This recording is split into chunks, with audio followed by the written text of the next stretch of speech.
Greetings and welcome to episode 247 of the Words About Games podcast, the weekly news and culture podcast for Words About Games.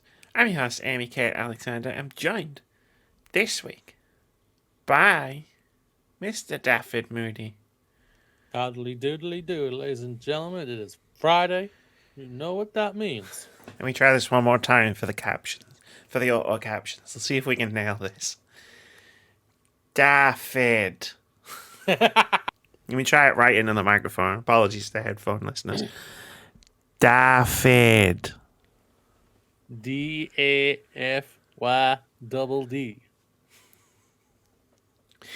It's going to think I'm saying something sexual there because I said double D or something. Double D. Moody, we've been banned from YouTube. Why? Because you said double D? Because you said double D. What? Wouldn't surprise me. It wouldn't, would it? No. It really wouldn't. They'll allow racists and sexists to stay on, but Oh, God, all right. You start talking about a woman's body in a positive manner and it's game over, man. It's game over. And speaking of game over, man, game over, instead of asking you how you're doing this week, really, I'll probably ask you that in a minute. Instead, I want to ask you, how's streaming life treating you? Because our boy Moody here is all grown up, and he started streaming over at twitch.tv/wordsaboutgames. Hey. Yes, I have streamed twice this week, Amy. I have streamed Dead Space, a game that's very old, but it is still arguably one of the best horror games ever created. It's an amazing game. Controls for the PC with the controller is a bit loosey-goosey for me. It's just like, stop, I'm not moving you that much, and it just goes, over there, no, over there, over there. Like at one part, I literally had to switch to the mouse to be able to control the gun turret part in the game. But yeah, having great times playing it. I'm having a lot of fun. Keep forgetting how great the atmosphere in that game is. It is so creepy as hell. And it's, yeah. Thanks a year for closing down the studio, I guess. Yay! Good job. Well played. Good job, you did it again. Job. Yeah, but I'm halfway through the game, chapter 6.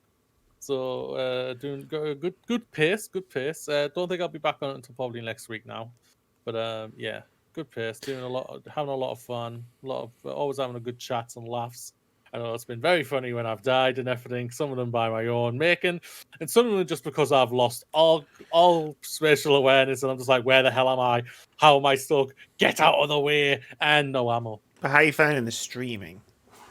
Fun. Because that's the new part. You've played Dead Space before. So. Yeah. Well, I've streamed before. I streamed a few years ago. But I think... this has been a lot of fun, yeah. I've really enjoyed it. Good. I'm glad.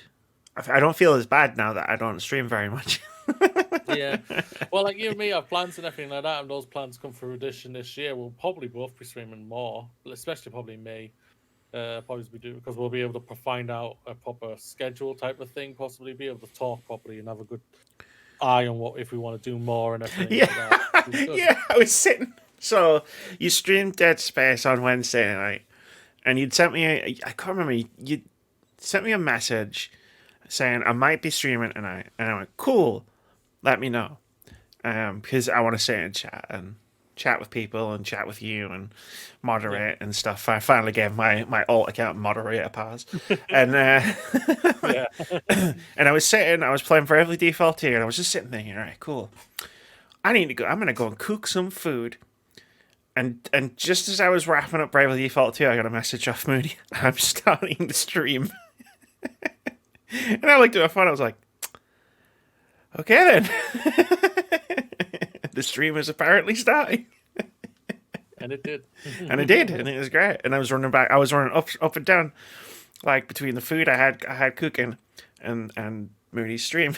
I was like, oh no, food. And I was like, timer, and then my watch thing was going off, and I was like, my food, Moody, my food, Moody. It was fun though. It was good. It was fun to fun watching you play and having a good time.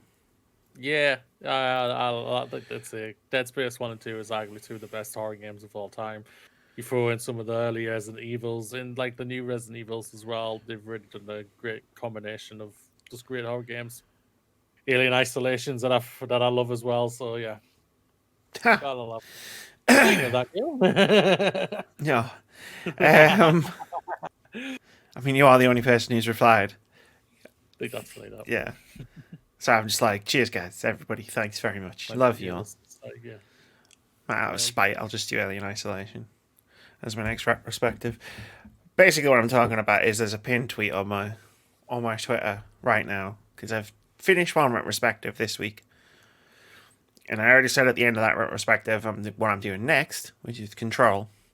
But then the one after that, not counting the ridiculous gargantuan, unmanageable one that Moody knows about that no one else knows about, that I'm doing in the background, which will probably take like a year to actually do. So after that, I don't know what's happening, and I've got this massive list of games, and I narrowed it down to like 30 games that I really want to play, and I was like, well, this is fucking, I got it in one, I need to pick one, like, and I was like, I can't decide. It's like choosing between my consoles. I don't have children, so it's like choosing between my consoles, which one's my favorite one. Don't make me choose. So I was like, I tweeted out, and if you're listening to this or watching this, go to my Twitter account, because it's literally a call for action of name a game, any game. There are no limits. And the most interesting... Except the ones you've done. Except the ones I've done, which is like 6 games so far, because I only started last year. Just name any game, and if it sounds interesting, the most interesting one, I'll pick, and I'll do a video of. Or the most interesting, like 2 or 3, I'll do a poll for, see which one it is. I should have said Dragon Age. And all I said was it can just be 1. Or 2 at a push, because I don't want to get flooded with like someone going, here's 30 games, and I'm in the exact same problem I was in. Yeah. And so I sent the tweet out, pinned it in my profile, sent the link out to like 50 people. Like, hey, let's get some stuff going. Let's get some ideas. One person replied. And that was Moody. And I couldn't have been reliable, ladies and gentlemen. Let's just forget. Remember, reliable. Ever reliable. I couldn't have been more open. Like, there are no limits. Pick a game, any game, and I will consider doing the video. I was tempted for Pokemon franchise. Yeah.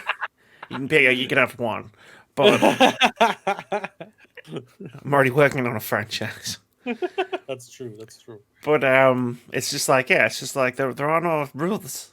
I'd say it has to be such and such. It can't be this kind of game, and just any game. So go to Twitter, twitter.com/Geralbalod. I know you don't know how to spell that. It's in the description.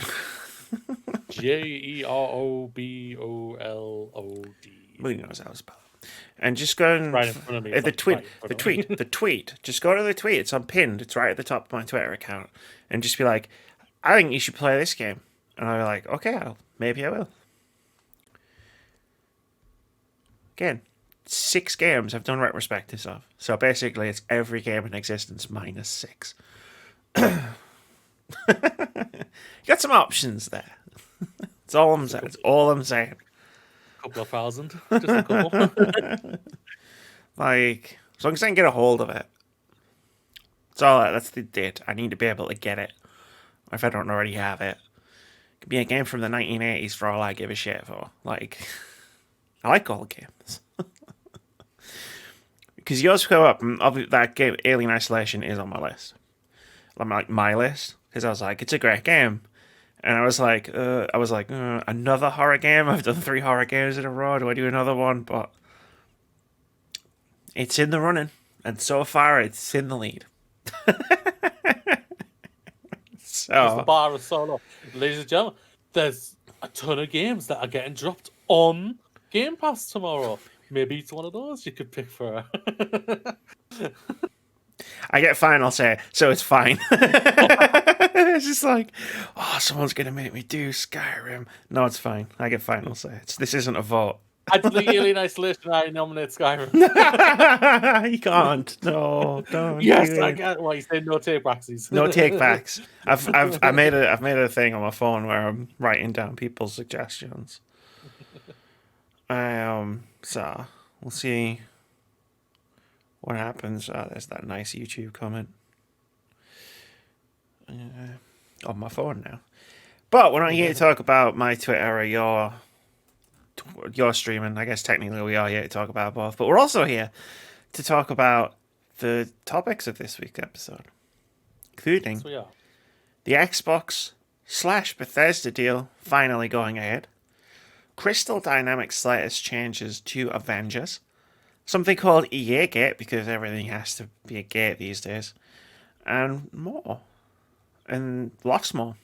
There are timestamps in the description below the video on YouTube or in the description of wherever you get your podcasts on audio services like Spotify and Apple Podcasts, which isn't called iTunes anymore. Apparently it's called Apple Podcasts now. Yeah, go figure. I noticed it when I logged into Podbean. I was like, oh, they've changed, they've rebranded. We've changed. But yeah, you can also get it on Podbean, which is great. But what we can't get it on, ladies and gentlemen? Google. Yeah. Bastards. And we wonder why we aren't on.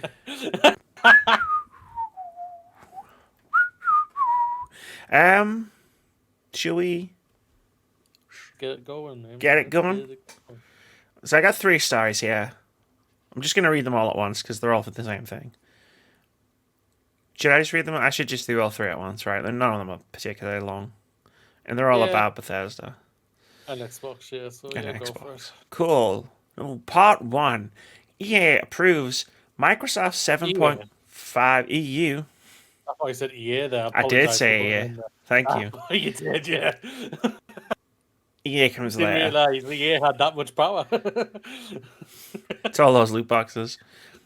EU approves Microsoft's $7.5 billion Bethesda acquisition. This is from Tom Warren over at The Verge. He writes, the European Commission has approved Microsoft's $7.5 billion deal to acquire ZeniMax Media, the parent company of Doom and Fallout studio Bethesda Softworks. Microsoft's deal has been approved by the EU without conditions as, quote, it does not raise serious doubts as to its compatibility with the common market, end quote. The acquisition required EU approval before Microsoft could finalise the Bethesda deal and bring future games to its Xbox Game Pass subscription. Don't need that. Once the deal is fully closed, Microsoft's list of first-party studios will jump to 23, following the addition of Bethesda sub-studios like Dishonored developer Arcane, Wolfenstein Studio Machine Games, Doom maker id Software, and the Evil Within studio Tango Gameworks. Microsoft appears to be planning to keep Bethesda running separately with its existing leadership. That was part 1. And then everybody was like, ooh, what does this mean? Oh, we'll have to run rampant with speculation, because that's how the internet works. And I was sitting here looking at my watch going, yeah, by the end of the week, they're going to have said something. And what do you know? It's the end of the week, and I've got a part 2. Phil Spencer stresses exclusivity in ZeniMax deal from Brendan Sinclair over at GamesIndustry.biz. Sometimes my peers really tire me out. That's all I'm saying. That's all I'm going to say. A little bit, yeah. Microsoft is increasingly comfortable leaning into its messaging that future Bethesda Softworks titles will be exclusive to Xbox and Game Pass platforms, judging by comments made in a Bethesda Xbox roundtable discussion. Quote, we have games that exist on other platforms and we're going to support those games on the platforms they're on, Xbox head Phil Spencer said when the topic of exclusivity came up. I mean, you say it came up, I was watching it. It didn't come up so much as he just started talking about it.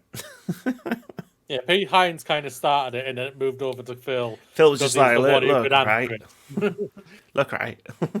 Here's the crack. Quote continues, there are communities of players. We love those communities and will continue to invest in them. And even in the future, there might be things that have either contractual things or legacy on different platforms that we'll go do. Very eloquent. You can tell it wasn't a scripted roundtable.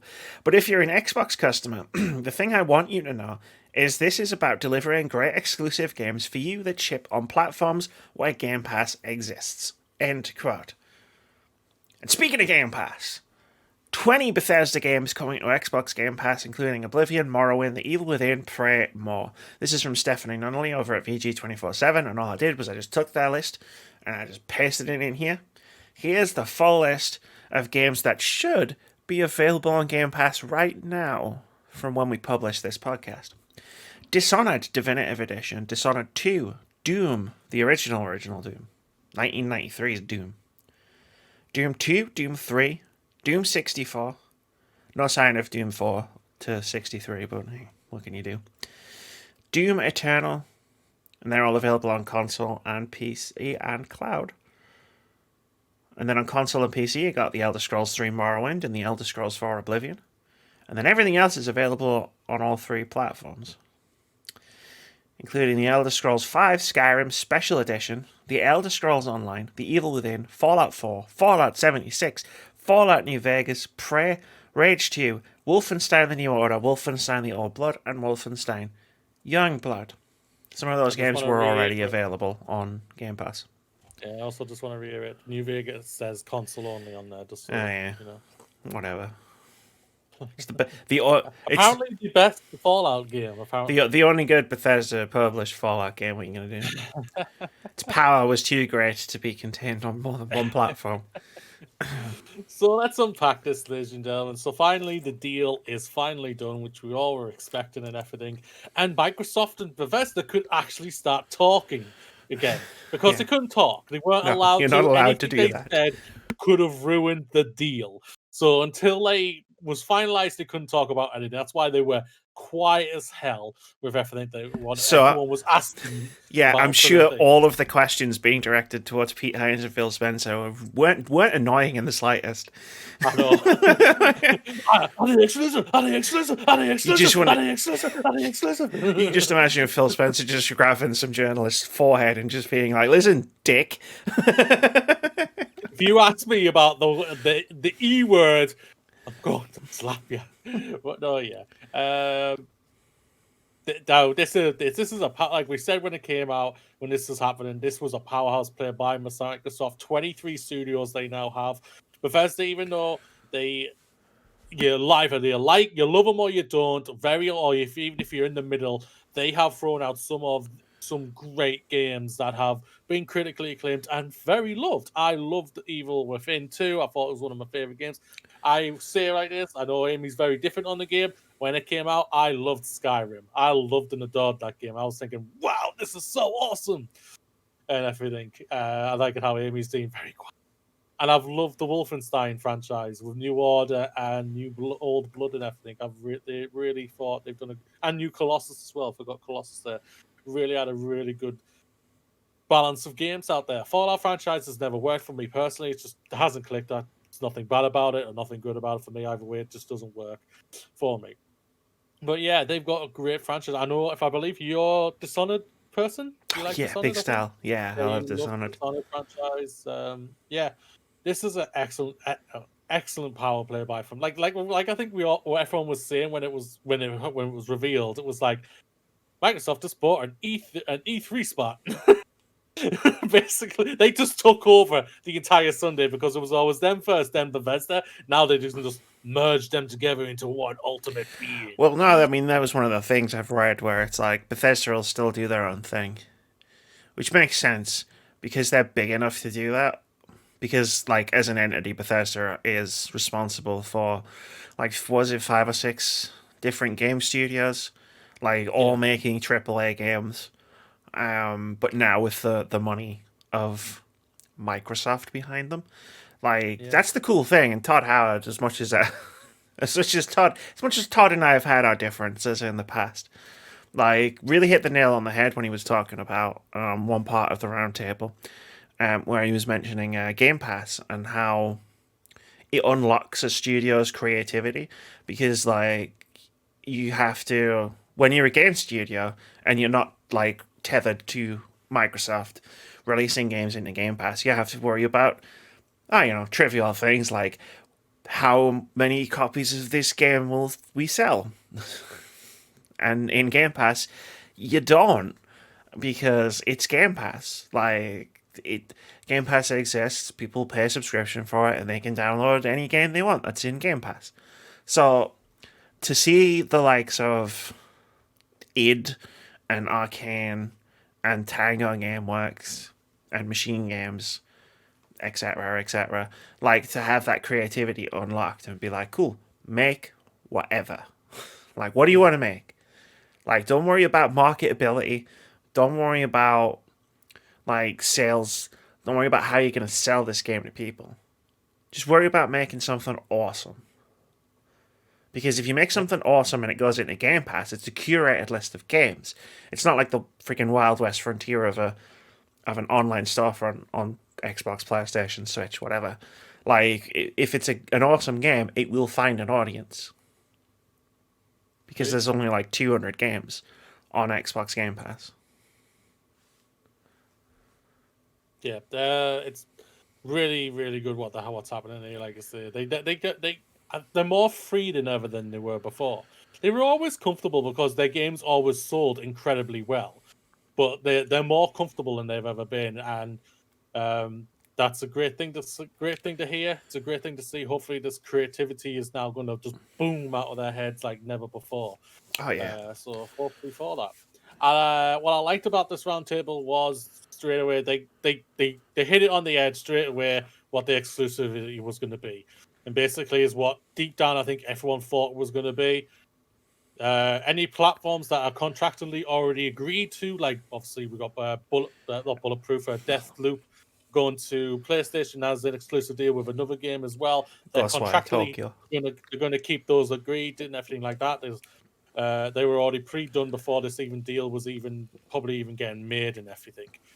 Yeah, I mean, we've seen it so many times. I don't understand how people thought this was a question. Like, they bought Obsidian Entertainment. A lot of people thought Bethesda was so big, they're going to want to have their games on everyone still. And everyone I think a lot of people thinking, Skyrim, not Skyrim, Elder Scrolls is such a big game. Of course they're going to have 6 on every platform.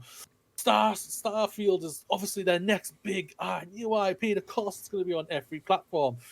If it's not contractually down to it, it's not going to be. It's going to be on. I love how very interesting how he said this.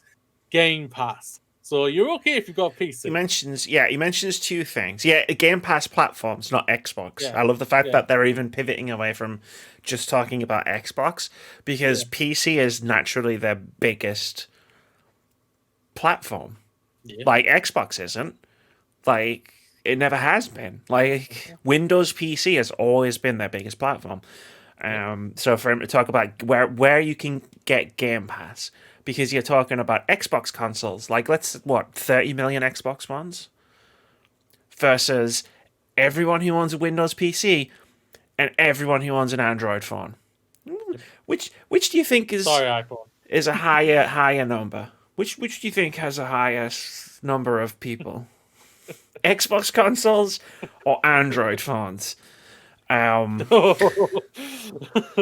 about that for a second. You can combine both PlayStation, PC, and Xbox consoles together, and the phones would outsell it all. Exactly. Like, people talk shit about mobiles, but like, of course they're gonna have a focus on getting their games running in the cloud so they can run them on Android. Like, they basically just announced you're going to be able to play Skyrim on your phone. Yes. From today, from the day that this podcast goes live, you can play Skyrim on your phone. And all you need is an internet connection. And an Xbox controller. Yeah.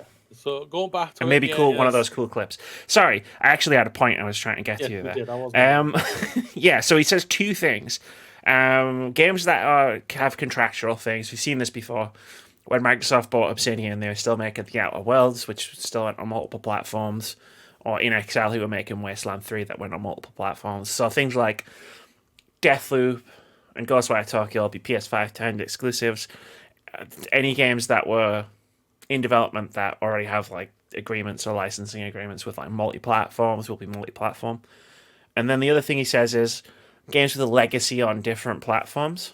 So The Elder Scrolls will probably come to PlayStation. I know it's still iffy, but it has a legacy on the PlayStation platform. Starfield's probably going to be a Game Pass platform exclusive game though, because it doesn't have a legacy on any platforms. Yeah, It's new IP. Unless there's a contract already been put in that it will come to PlayStation, just because PlayStation was thinking, yeah, let's get it in there. Well, PlayStation did try to get this. Yeah, they did try to get this as an exclusive. Yeah. If that, I said to a friend of ours, oh god, if that actually happened, the internet would have broke. Xbox fans would have cried out murder for that, and PlayStation fans would have been like, yeah, I think PlayStation will be fine. You know, they've got the exclusives for like Final Fantasy going forward. Yeah. But I think what it's going to be a case of new IPs will be Game Pass platform exclusive games, 100%, and that's going to include Starfield. Sorry, PlayStation fans. With things like the Elder Scrolls, Doom, Wolfenstein, like probably going to be on platforms that the series has already appeared on. The only one I can see is going, because it has no legacy at all on either of them, going multi-platform is just because it's a Disney platform and that's a Disney product. That's Indiana Jones. For me, I think that's going to be multi-platform personally. I could be wrong here. I could be highly wrong. There's no doubt about that. Well, if Lucasfilm games are following the same model as Marvel games, which I have to assume there's some overlap because they're taking the same approach to licensing, as Marvel games. Not necessarily, because PlayStation's had an exclusive Marvel game, Switch has had an exclusive Marvel game. There's nothing to say that Indiana Jones is an exclusive to PC and Xbox. Oh yeah, I completely agree. Like at the end of the day, I'm just talking out my ass. I'm literally just surmising there, just because of how big the IP is really overall, and yeah. Yeah, and you know what? They're an Xbox studio. It's their prerogative. Yeah, it could have been. And if it is, that's fantastic to Xbox gamers, which means we will be all right on because we have PCs and Xboxes. Well, this is the thing, right? Like, I get why you might be irked, right? If, let's say, 2 of the 3 consoles that were behind me weren't there, and it was all I had was this PlayStation. Beautiful, beautiful PlayStation. I love you so much. But like, I could see why you'd be like, oh man, I'm not going to get to play Starfield or Indiana Jones. Like, but okay, like flip the script, and all I've got is this beautiful Xbox console. I love you so much, so beautiful. Like, cool. I never got to play The Last of Us, or Uncharted 4, or Persona. Like it. This is just the nature of the business that we're in. Xbox have bought Bethesda. It works both ways. Yeah. Both fanboys and girls, or fandoms, should I say, just can't have it. But they can't have it can't have the same way. So you have to, if one has the other, you guys have to agree that the other, you're gonna have the same thing. So yeah. I'm fascinated to see what's going to happen. Yeah. But he whacked it on the head instantly, got it out the way. They knew that's the thing everyone was wondering, and he had to answer it for me personally. They couldn't have waited all the way up till summer, which is obviously E3 territory, which I'm guessing that's when we're going to see him again. Yes. They've already hinted at. It seems like they're going to go big in that for E3, which is kind of exciting to think. Hopefully. I hope that. Go on. No, you finish your sentence. I thought you were finished. I was just going to say, hopefully I'm not getting too hyped for it, but at the same time, I want to get hyped for E3 because last year was such a, like we said many times, the summer of gaming was just like, it was a console launch. They always are kind of, here's the technology, not necessarily here's the games, right? Like, you look at the technology of a game or how a game looks over necessarily a game being good, because console launch games tend not to be the best. Or even launch window games like the Order 1886, which everybody agrees is an amazing looking game, but it's barely a game. Now, summer, I think the thing about Xbox is every showcase that they do going forward is going to get bigger and bigger and bigger. Yes. Because we started off, we were talking about this all the way back on the podcast in the first episode, like 2015 or some shit. We did a podcast topic. Me and Keith, I remember we sat down, we did a podcast topic. Here's Xbox's problems. And one of the biggest one was they need exclusive games, but they don't have any development studios to make them.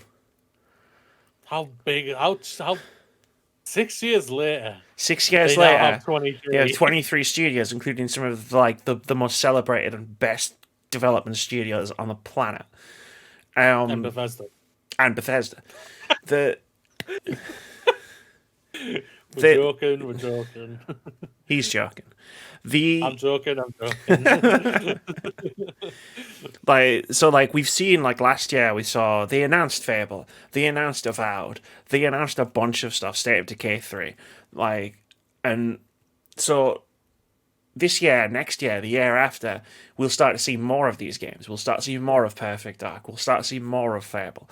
And then next year, we'll see even more of these games, along with announcements for even more new games. And then all of a sudden, like, their E3s, whatever the future holds for game press conference advertisement reels is, like, we'll start to. They'll start to be as full of heavy hitters as a PlayStation press conference. That's the hope. That is the hope. What we want. And then on top of that, you've also got Bethesda over here doing their own thing, being like, "Hey, check this out. Check out what our studios are doing." Starfield might be out by the end of the year. I hope if they are keeping Bethesda separate to a certain thing, of that they do their own thing, but obviously still goes to pretty much all Xbox and everything. I hope that they don't. They're gonna do this, but I just hope they don't over popularize it with like, okay, Bethesda, you've done your own thing. Now we're gonna take pretty much all the games you've just shown and put them on our own Xbox thing. Just think, I just saw this, guys. Bugger off. They might do sizzle reels, right? Where it's just like, here's all the cool shit, like they do at the end. That was announced at Bethesda. That would be good. That type of thing, fast moving and everything. But they give it a year or two, right? And they're not going to need to, because of those 23 studios, only there's only 6 of them are Bethesda studios, and most of the studios that Xbox have bought in the past before Bethesda are now currently working on multiple games. Yeah. And then, and we're only talking about Xbox game studios. And then there's all the third-party stuff that they can bring to the table. Like, they announced Elden Ring. They announced Devil May Cry 5.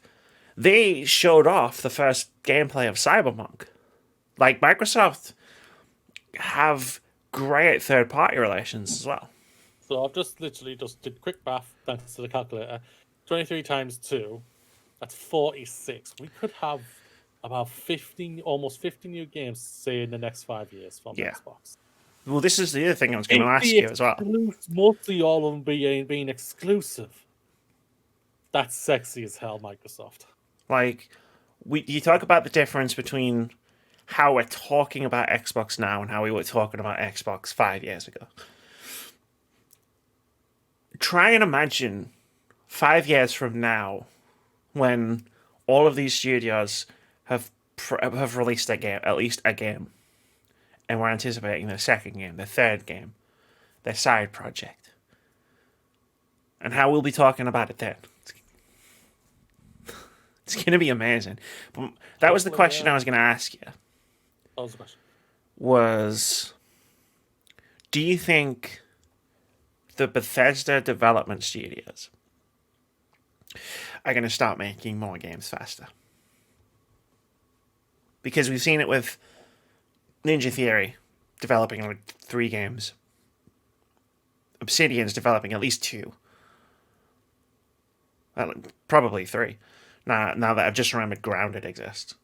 Like, do you think you see those studios making more than... Like, Bethesda Game Studios is currently making Starfield and Elder Scrolls, and are probably one person is in a basement sketching out the next Fallout. If you take the Bethesda Studios part out of it, all those other studios get a game out pretty fast, like within 3 to 4 years. Unless you're Bethesda Studios, who takes 10 years to get a game out.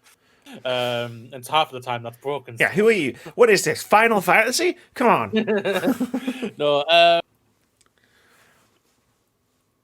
obviously, because they couldn't do anything until obviously the deal went through, like we've already stated. Yes. I can see Microsoft going in, literally saying, yo, what do you need? What is it we can do? We need more people. Done. Go out, place the advertisement on and crazy and go wild and everything like We're that. forming a new studio, Do to you make. need studio spaces? We can look into getting that either built or probably renting a place out for you, which is all what you need and everything. As long as it's close by and everything like that, or and everything. And yeah, I can see a lot of things happening in the next few months to a couple of years for Bethesda, just of expansion alone. Yeah.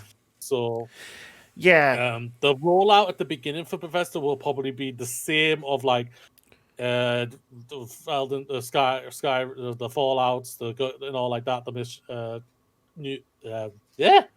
My brain's forgetting to get the titles like Words. Wolfensteins, the Elder Scrolls, the Dooms, and all like that. Probably they're going to be the first few ones that are going to be coming back out again. But then after that, we'll probably be starting smashing some brand new IPs, which will be an amazing thing to happen.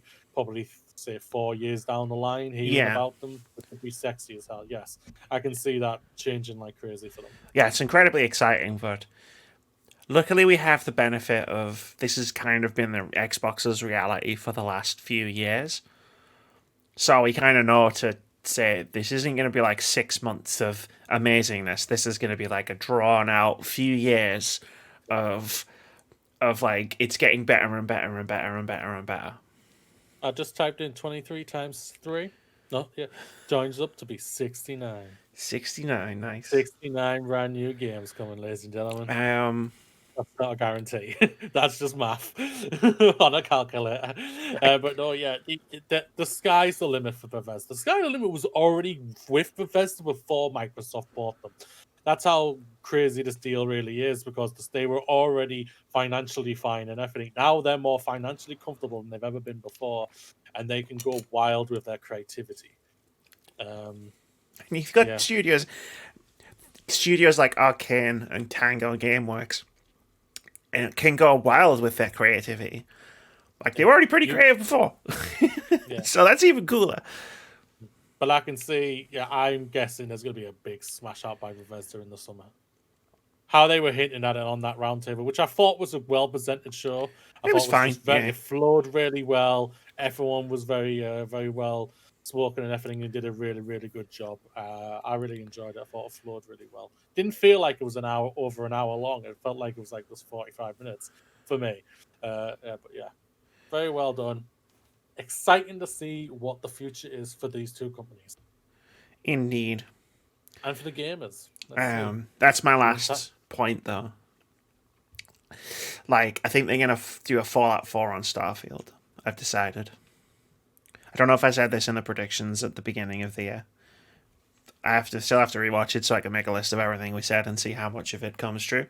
But I think Starfield's going to be out. You think Starfield's coming out this year? Yeah, Starfield. I think Starfield's going to be out at the end of the year. I don't know. I just have a feeling. This is what they did with Fallout 4. Everyone's thinking it is like they've been what's it been in development for? Well, you think about like they're going to have a massive blowout this summer, right? Yeah. Which seems likely based on the things that they were saying. And it's like, well, what are they going to blow out? Because I've got theories on that. They got Deathloop and they got Ghostwire Tokyo. And it's like, well, what else could they blow out on? They can't blow out on Elder Scrolls because that's not coming out for at least 4 or 5 years. I have a theory is that there's a reason why Evil Within 2 is not in there yet in Game Pass. I think they're holding that off. This is just me against theorizing. I think they're holding that off to announce it, go into Game Pass. When in the summer they will finally announce Evil Within 3. That's cool, and I love that announcement for many reasons. One, because it shows the commitment to doing really creative, cool stuff that doesn't necessarily sell well. But that's the thing, like, even if you put the Evil Within 3 in a thing like this, like, it's still not a blowout. It's a cool announcement, for sure. It all depends on what we define as a blowout to ourselves here. For me, if a blowout would be them announce it, then probably it's coming out. I think a lot of people are hoping for probably a Dishonored 3. I think a lot of people are hoping for what I've just said, Evil Within 3. As much as I love Dishonored as a franchise, again, I don't. For me, a blowout is something that people who aren't like us notice.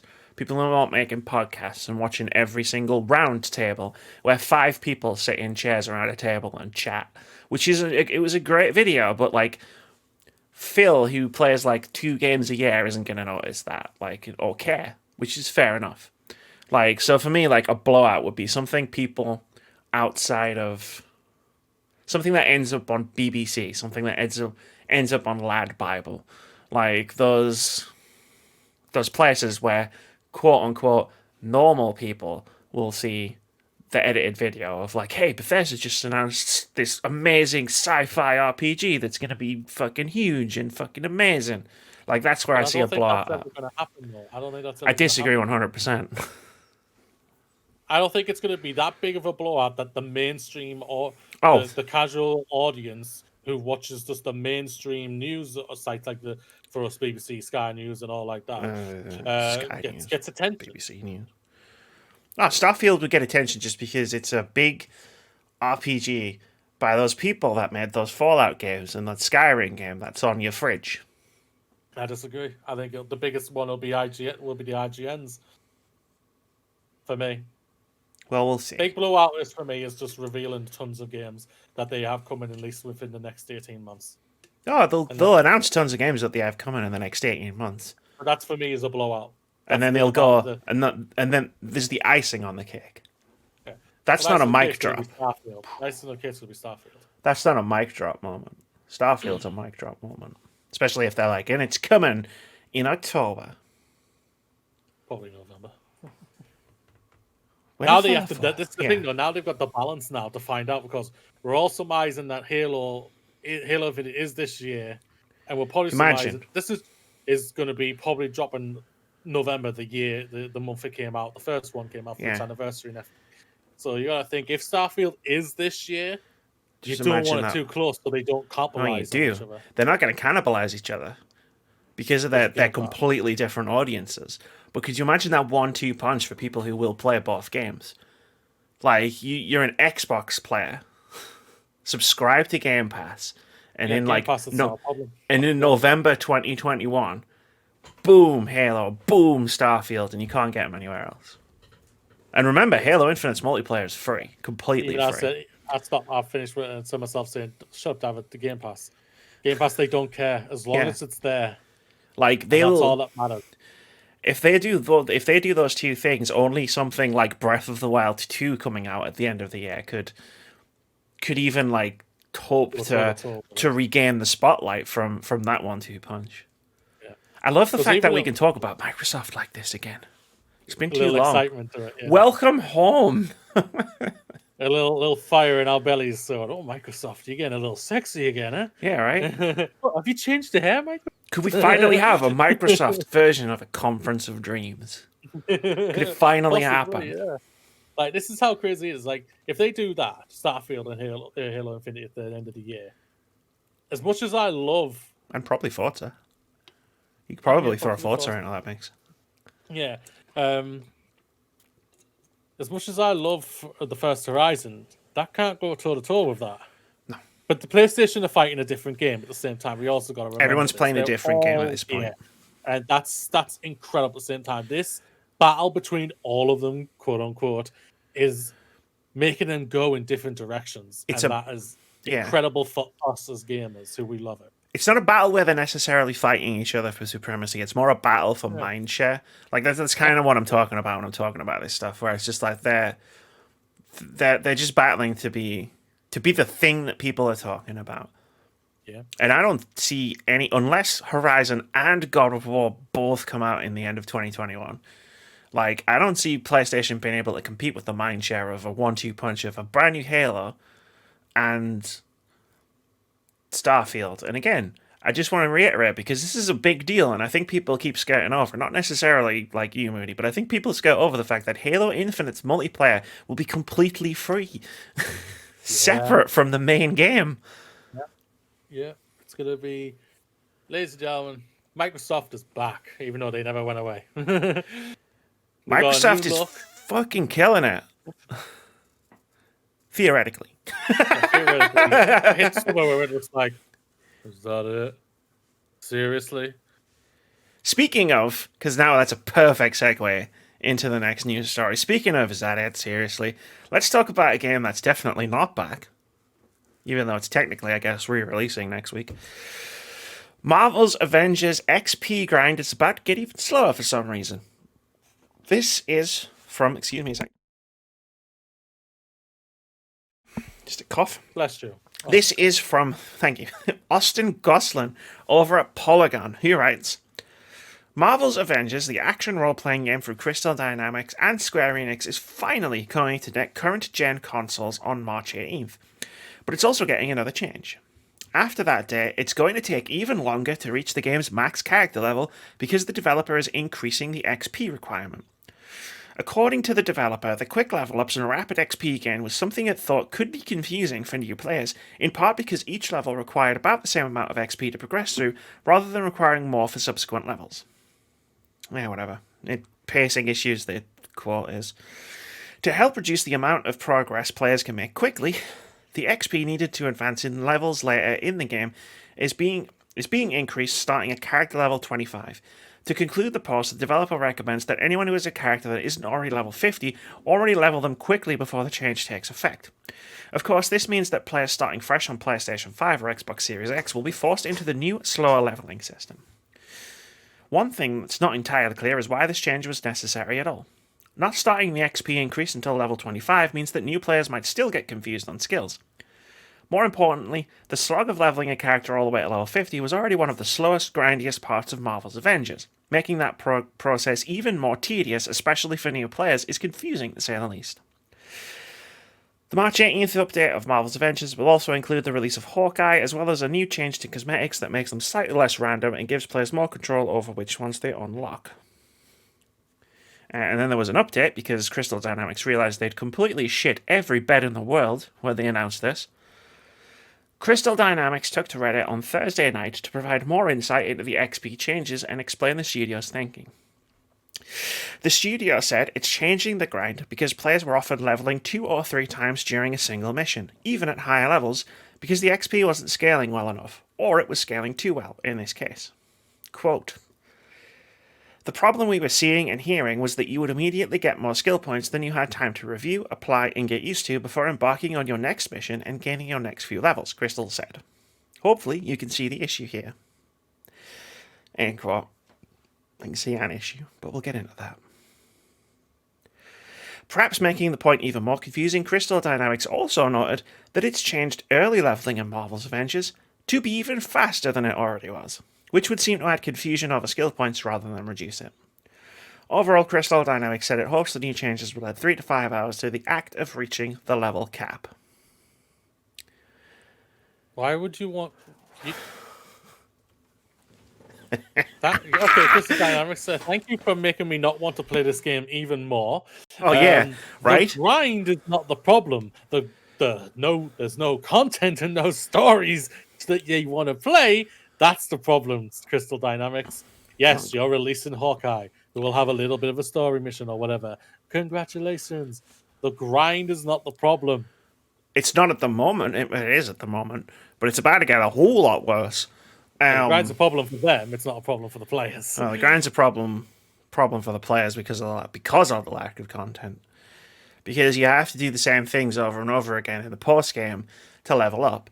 And now, from the 18th, which is exactly like a week from now, you're going to have to do those same things over and over again, even more. Because apparently leveling up is too confusing for people. Listen, Crystal, the people who are playing Avengers, in the end game, yes, I did that pun. No, I didn't intend it. But the people playing the Avengers Endgame aren't the people who have probably leveled up in video games a couple of times before and know what the crack is. The people who are playing the Endgame in Avengers aren't... The people who are playing the Endgame in Avengers aren't the people who are going to get confused by this thing. They're not. They're not going to get confused by leveling up in a fucking video game. Like, what? Like, how is that your justification for doing this? I know the reason they're doing this. The one that they're not saying out loud. Right now, they're just saying the loud part out loud, not the quiet part. But, like, the reasoning behind it is, well, it's confusing because you get a few skill points all at once. So, we've made it slower so that doesn't happen in the late game, but we're making it quicker in the early game. So the only possible point that people will get confused by the leveling up system of Avengers is at the beginning, when they don't really know what they're doing. So we've made it faster, so those people will get more skill points, but somehow they won't be confused. But people who have played 50, 100, 150, 200 hours of Avengers would be confused. Like, did no one proofread this? Like, did Crystal Dynamics PR department just all decide to take a holiday? Like, before this was proofread, before somebody had to read it and go, actually, you know what, this doesn't make sense. Let's just be fair here. The whole team of Crystal Dynamics took a holiday for Marvel's Avengers. Personally, yeah, this I'll just say this from our final thoughts. Crystal Dynamics, you threw out a game that was broken as hell, and also that had not a lot of content in it at all, which you need for a lot of games of a service title. And a lot of studios have done this, just thrown out a game that has just no content. And the only one who has really survived is Destiny 2. Destiny 2 has seasons. Has a lot. It didn't have a lot of content when it first came out. I should know I was proper into the game when it first came out. But guess what? Content came quickly. And that's what I don't think developers like Crystal Dynamics or BioWare have really taken into account, that it's fine to launch a live service game with not that much to do in the end game, right? I know people are going to whine and bitch and moan that they're not going to have anything to do, but those are the people who put 200 hours into it in a week and a half. Like, they're not your core player base. Like, there are plenty more people who aren't playing it like absolute lunatics. But the content has to come quickly. Otherwise, people are going to catch up to it and get bored and leave. That's how these live service games should work. But most of them don't. All I read here, when I read all of this and looked at the Reddit and looked at like everything Crystal Dynamics was saying, is they're just trying to kill the game at this point. Well, they've lost, what was it? 35 million? 96% of their player base, apparently. They've lost 96% of their player base. They're not going to get it back either. No, I mean, care what they show next week on this Square Enix thing that they're doing next week, they're not getting it back. You may get some of the people who really enjoyed this game who are, oh, I'm happy you enjoyed this game and everything, but they're not going to get it back. And I'm going to be fascinated to see, with all the content that's coming for what they had slated, like Spider-Man's coming. To PlayStation. Spider-Man may be one of the biggest superheroes out there. He ain't going to get you back to get at least on the PlayStation side. It's not going to get you back to the Marvel's Avengers, because by the time that guy comes out, there's going to be too many new games coming out for PlayStation 5 alone. Avengers is going to die. This game, which is a license of one of the biggest entertainment franchises on the planet right now, is somehow going to be dead a year from now. I am curious what Disney are thinking of this right now. I am very curious about this. This is insanity. That, we could even be sitting here saying 4% of the number of people who were playing the game when it came out are still playing it. Yep. I played it at launch. We talked about it a lot. And I even said, I'm having a good time with the game, but I need to dip while they work on more content. And I did. I went back and I played the Kate Bishop stuff, and we talked about it on a podcast, and I said it was really good, but there's just not that much there. And then I was like, cool, I'm going to go back to the Hawkeye stuff. But now that this has come out, I'm not going back to a game. I'm not going back to a game that wants to disrespect my time. Like we just talked on the weekly review on Monday about Bravely Default 2. I've been grinding like crazy in that game. Trying to get jobs leveled up to get certain characters, certain abilities, and mess around with certain job combinations and stuff. And I've been having fun. I've been having fun with it.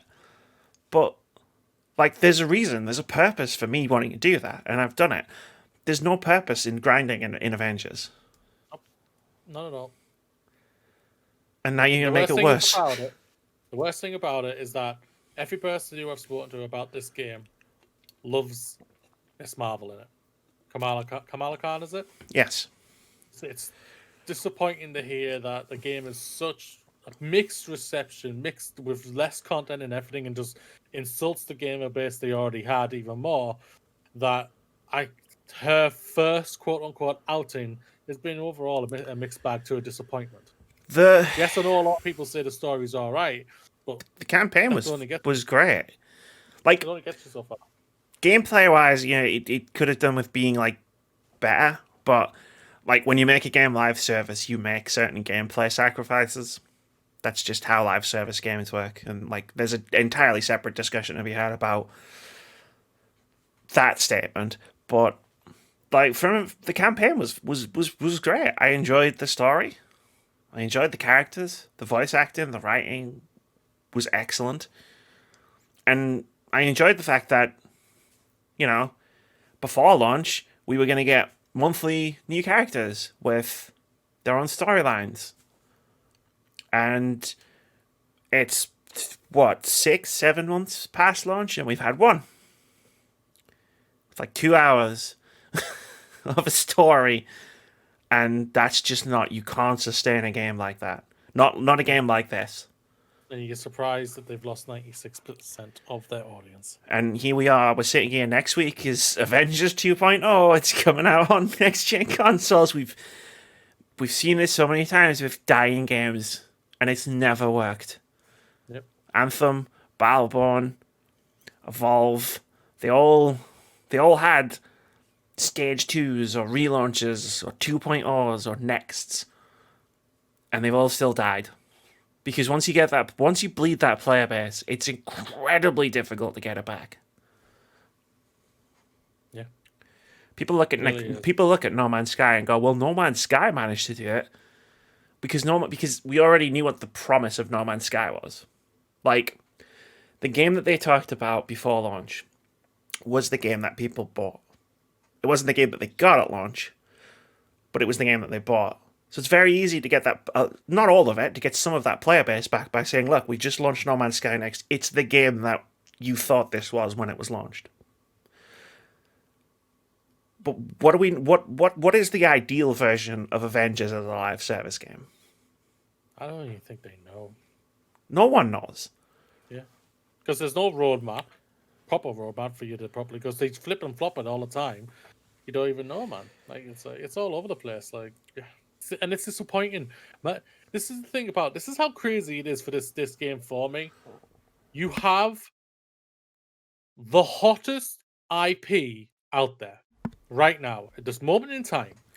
Avengers is the hottest IP out there, ladies and gentlemen. And Square Enix fucked it up. They fucked it up. Promised too much and under-delivered so badly. And when you've got a game who has lost 96% of its audience and it's only got 4%, I'll be very surprised if they get even close to 50% back. No way. Yeah, I agree. I don't think it will be. Yeah, I know. There's no way at all. And yeah, it's they could have made. That's how crazy it is. Just think. A couple of, what was it? Late last year, a lot of people were crying, bitching, and moaning that Spider-Man's exclusive on PlayStation 5 on the PlayStation console. No one cares anymore. That's still shit, but yeah, no one cares because no one's playing the game anymore. Like Avengers could have been amazing. Like, if it just wasn't a live service game. Agreed. If they just made this campaign a single player campaign and said, "Look, this is the platform. Keep the game and come back to it, and like we're gonna release new issues," because they'll call them issues because it's a comic book game. Like, we'll release new issues, right? So like 6 months after launch, you're gonna get a new issue, which is another like 5-10 hour storyline. It wouldn't have been a live service game, and it wouldn't have got them recurring monetization every month. But they would have got, like, if they released a new issue 6 months down the line after an amazing single-player game, or even a good single-player game, and then they said, "Cool, come back for more in March." Like, they would have probably made more money, because nobody's spending money on a game that they ain't playing. Yep. Like, I have been offered the Xbox version of this game, and I've literally said, "Thanks, but no thanks." I could get it for free. For free, ladies and gentlemen. I have no interest in this. I'm looking forward to the pivot to free-to-play. So I tell you that's coming. And that won't save it. That's not going to save the game. It's coming. For all we know, they might say it next week. But it's coming. I agree. I think they're going to pivot to free to play eventually. All right. We've talked for an hour about 2 stories. That's amazing. We never do that anymore. That's crazy. Some of these are really incredible stories to talk about. They are like these first 2 stories. Like when you're putting together notes for a podcast like this, those first 2 stories are like fucking gold. Where it's just like there's going to be some great in-depth discussion in this. In these 2 things, love it. These are the podcasts. Like the reasons I do this, are for podcasts like this. It's great. I love it. Anyway, let's get into the shit sandwich part of the shit sandwich. I might have to start deleting a lot, so be on your toes, Moody. EA investigating allegations of employees selling rare FIFA Ultimate Team cards. This is from James Batchelor over at gamesindustry.biz, who writes, Electronic Arts has launched a, quote, thorough investigation, end quote, after reports of a company employee selling FIFA Ultimate Team cards directly to players. Eurogamer has collected some of the claims made via Twitter, with more found via the hashtag EAGate. Images from various messaging apps show conversations that indicate an EA employee is selling rare icon cards, special cards featuring legendary players for hundreds, if not thousands of euros. One example shows an offer of 3 Prime Icon Moment cards, ones that mark a particular game or tournament that was particularly special to the featured player, and 2 Team of the Year cards for €1,000. Another offers 3 Moments and 2 Team of the Years for €1,700. These cards are incredibly rare when obtained via the random player packs usually purchased in FIFA Ultimate Team mode. The seller claims they have a friend at EA who can deliver the cards and only needs the buyer's PSN ID in order to be able to add them to their account. Pictures of these conversations also shows buyers confirming the sale worked. EA responded via a statement on Twitter and is looking into the matter. Quote, "We are aware of the allegations currently circulating within our community related to FIFA 21 Ultimate Team items. A thorough investigation is underway, and if we identify improper conduct, we will take swift action.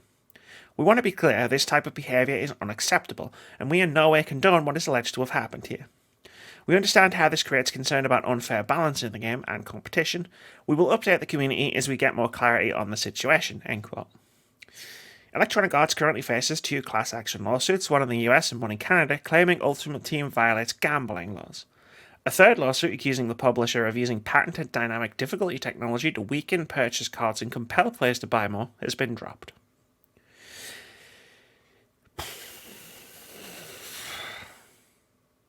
I saw this trending on Twitter this morning, EAGate, and I was like, what the fuck has happened now? Like, what have they done this time? At the opening, everything has to, it's serious as it has gate in it. I know it's serious because they added gate to the end of it.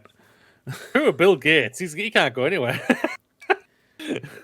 But, yeah. Yeah, I saw this article go up, I think, 2 days ago now? I think it was. Yeah, I don't know. I came into this, right, so here's the thing, right? I have pretty much been ignoring social media in favour of playing Bravely Default, so I came to a lot of this late, so I don't know. That's a good understanding. I like your thoughts there, Amy. Yeah, but, yeah. I don't know much about this at all whatsoever, but damn, man. If an employee of EA is doing this is disgusting. Let's just be fair, it is. It is absolutely disgusting. And whoever an EA is in in their rights if they find out who it is to probably sack that person. Right? Yeah, probably. And probably, I don't know if there's any legality they can do to make it even worse for the guy or something. I think they might do stuff. Yeah, I think they might do stuff, like do as much as they possibly can get away with within the framework of the law, because they're kind of exposing, again, how utterly shady and terrible Ultimate Team can be. Yeah. And that's not, they don't need that heat, because everybody kind of... facing 2 lawsuits right now. Sorry for putting in. No, that's fine. Everybody kind of knows, like Ultimate Team is just fucking terrible. I'm just going to say it right now. In terms of like predatory monetization practices, Ultimate Team is one of the worst. Like, hands down. fucking disgusting. You thought I was going to pull my punches, didn't you? No. I've known you for a few years now, and I've never once saw you pull your punches, Amy. I'm sure there must have been once in like 6 years of being on YouTube that I've pulled a punch. I must have pulled one punch once somewhere. I don't think it's happened. But yeah, it's just like this just exposes how fucking shit it is in a completely new way. Because if a company employee is doing this, right? And I got to assume it's easy or easier for a company employee to do this. People could do this, right? Yeah. Yeah, quite easy, probably. There's probably this entire black market of FIFA Ultimate Team cards that exists. For people to spend a ridiculous sum of money on. And EA are going to be pissed about that for two reasons. One, I don't think they want any of their brand associated with the term black market. But also, they don't see any money from any of these black market sales. Yeah. Oh, yeah. How funny. It only took a week for us to be saying, yeah, fuck me. We literally talked about this last week, didn't we? Hey, sometimes they do good things and sometimes they do bad things. And here we are like, fuck's sake. The thing is, this part, quote unquote, one of their employees is doing this, so that's not their fault. But no, it's not, no. They put it in, they made EA Ultimate Sports such a predatory thing. Yeah. It's so the actual their action has got this employee to do this so they can get some easy cash to get like just to be clear, like the actual act of the employee doing this specific thing is not on EA. It's on the employee who made that choice to do this and has been caught out. That's not on EA, but what is on EA is the ultimate responsibility of the fact that they designed this thing. And it works in a certain way, and that means things like this are going to happen. Yep. I remember for some reason I'm flashing back to the CS:GO Lotto debacle from a few years ago with those two YouTubers who set up that Lotto. It's the whole story. I don't want to get into it, but yes, it's a very similar situation. Crazy. I also attached an addendum to this news story because I saw this on gamesindustry.biz and I thought, hey, this will go nicely right behind talking about FIFA Ultimate Team, which is that loot boxes are going to generate $20 billion by 2025, which is from Marie Delisandri over at gamesindustry.biz, who writes, loot boxes are expected to generate $20.3 billion in revenue by 2025, a new report by Juniper Research Fund. The company added that over 230 million gamers, or 5% of players, are expected to purchase loot boxes in 2025, with mobile gaming content making up the majority of these transactions. Juniper Research offered a geographical breakdown of the expected revenue, with Far East and China representing the wide majority of it. The study said that loot boxes made an estimated $15 million in 2020, with average growth going forward around 5% per year. Juniper Research projected that growth will get slower and slower each year as consumers become fatigued with loot boxes and legislative constraints limiting the market. Skins gambling, maybe that's why I thought CS:GO Lotto. Skins gambling was also under scrutiny in the report, with Juniper Research estimating that total wagers will reach $321 million in 2025, compared to $221 million in 2020. Like, oh, it's not technically gambling, but people can literally, apparently, make gambling websites about, with them. Literally. Literally. This, ladies and gentlemen, is why whatever happens, loot boxes won't fully go away. They can't. Because they are, if going off of this report does theoretically happen in 2025, will become a $20 billion industry in alone. It'll become its own saturated part in the games industry. Like, you got consoles, they bring in billions of dollars. Games, its own billions of dollars, depending on retail or it's digital. Mobiles is their own billion-dollar faction of the games industry, and this is going to become itself as well. as much as the politicians all try and say, oh, blah, blah, blah, blah, blah, you're hurting the kids, and I'm going to try to keep myself elected, all this type of thing. I'm going to battle against you. Don't really want this to happen because this generates It's so much money. billions of dollars to not only the companies but to the economies of that certain country they're in. Well, maybe it depends if the game publisher is paying their taxes or not. That is true as well. Like Activision. I mean, for all the billions that they make in loot boxes, they sure don't pay any taxes. For all your listeners, I didn't have a cup of tea to sip when I said it, so I just took a drink out of my straw. I was just silently nodding. No, the thing, alright, people might not remember from the year of loot boxes, which was like end of 2017 or 2018 when we discussed them ad infinitum on podcasts. Like the reason companies will still chase loot boxes, even though they are problematic, is because they're an infinite money pool, right? Let's look at the new thing, because the new thing recently has been season passes. Every game has a fucking season pass, right? I've bought several. Moody's bought several. But you can only buy one season pass. Like if you're playing Apex Legends and it's season whatever, and the new season pass is coming out, and you haven't got enough coins to buy it, you pay for it, and you pay for it once. You can buy a theoretically unlimited number of loot boxes.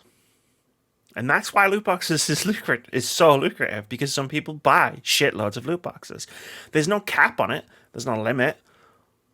You keep buying the loot boxes until you get the things that you want out of them. Why do you think, ladies and gentlemen, that Fortnite is free but brings in billions of dollars every year? It's not because the game's free, and it's not because the game is good. It's because the game.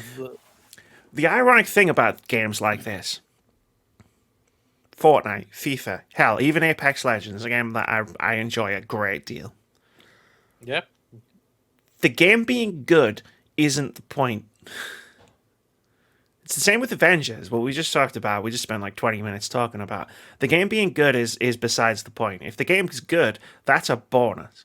The game has to be profitable, which means that the monetization has to be good. Which means that the monetization has to be... What's the word I'm looking for? Has to be appealing to a certain type of gamer. Yeah. The game being good really doesn't matter. Mm-hmm. And that's just the sad truth of it. Mm-hmm. Completely agree. That's why FIFA is just, a lot of people consider FIFA every year it's just a carbon copy from the year before. EA the publisher, not the developers who make FIFA, because I'm sure they're trying to make good games every year.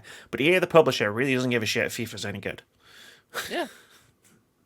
They just want to make their billions of dollars. Their biggest game. He is their biggest franchise, ladies and gentlemen. It's just facts. As much as Madden does incredibly well for them as well, FIFA does more for them. And we know it does. They know it is. They know it does. And it always will. So, that being said, we're in that was like a flashback, a throwback episode. Battlefront 2 and Middle-earth Shadow of War days. Those were the days.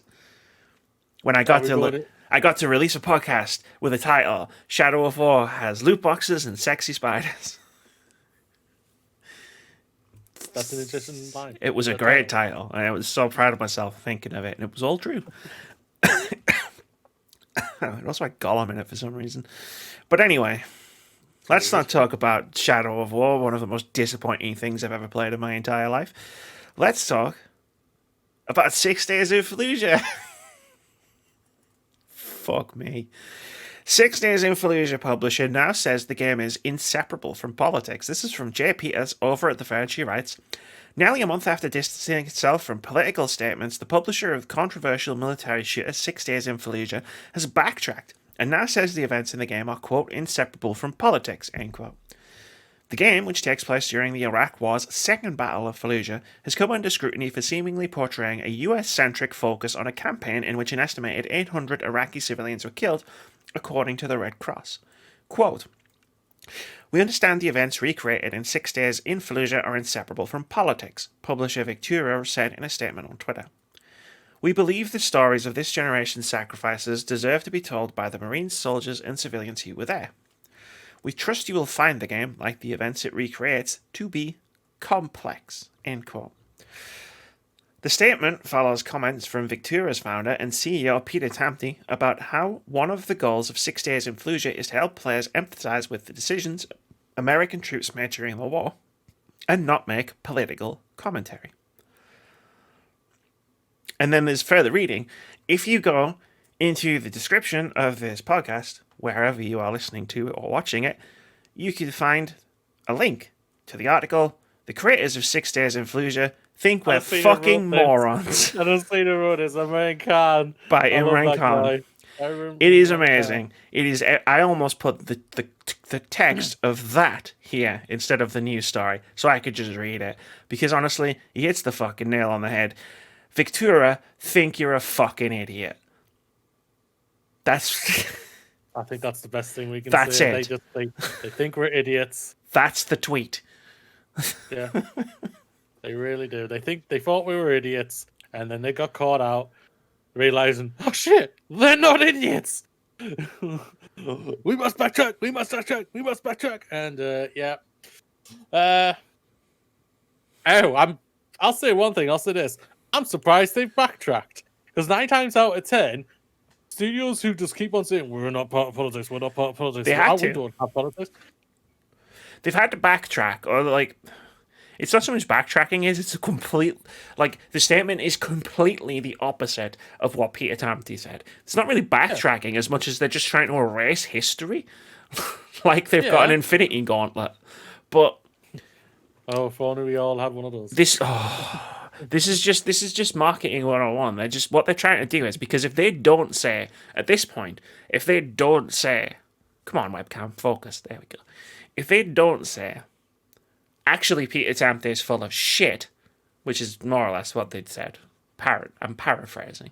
Like, all anyone will ever talk about this game is, hey, look, war crimes. Like, because that's it. That's all you can talk about. Because Peter Tamty had to say stupid things.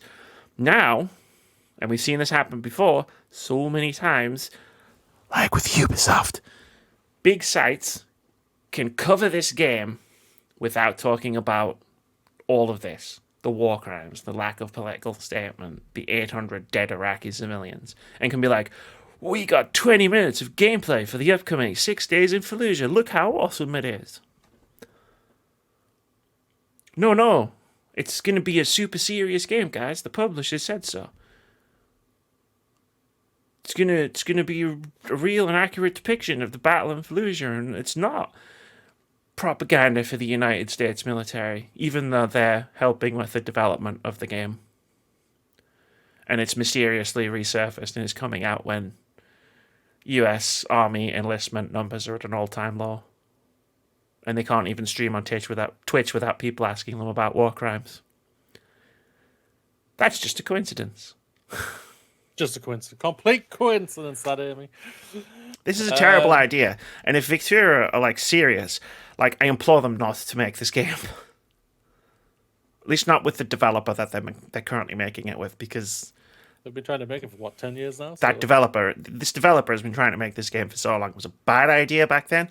It's a bad idea now. Stupid is that stupid does.